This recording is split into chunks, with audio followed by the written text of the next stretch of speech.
Hey, hey there. Thanks for stopping by in my study. I'm just sitting here.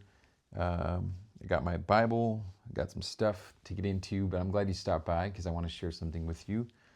Um, Romans, if you jump over to Romans, I believe that this will encourage you. I've always loved this scripture. The whole book of Romans is just incredible, but Romans chapter 1 makes this just powerful revelation, just revealed, this truth unveiled. And it's Romans chapter 1, verse 20. And I've read this many times. It's just a powerful truth. But one day in particular, it wasn't this morning, but one day in particular, I just remember really meditating and reflecting upon this reality that's outlined here, and it inspired this poem. So I want to read this to you. I want to share this poem with you, and I believe that it will hopefully encourage you as it has encouraged me. This is what it says. Ever since the creation of the world, his eternal power and divine nature, invisible though they are, have been understood and seen through the things he has made. So they are without excuse. That's all of us. We're without excuse. Everything. I mean, I love this. It's such a beautiful reality, such a beautiful truth.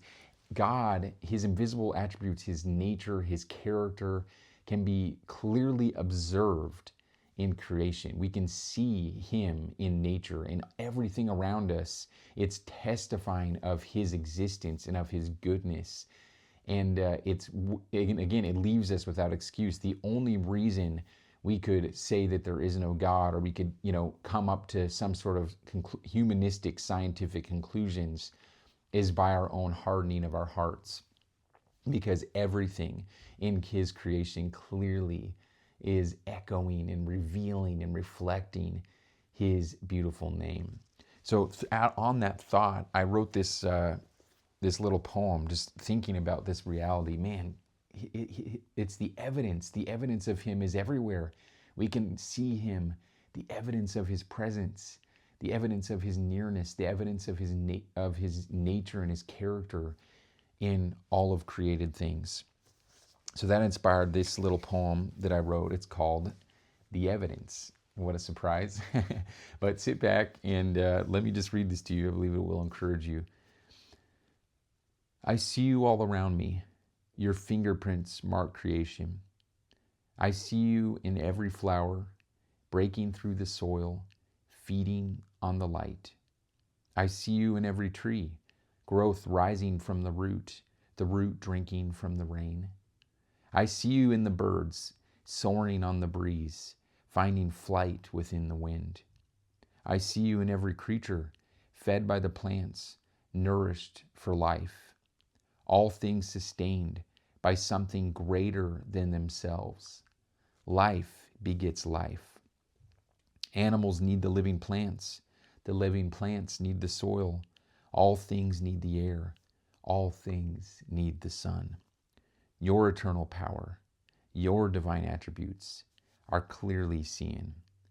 I find you here in creation, all of nature dependent.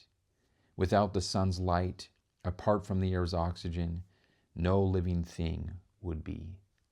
This is the evidence, clear and undeniable, revealing you. So that's my little poem, The Evidence. I wanted to share that with you, and just that powerful truth from Romans chapter 1, verse 20.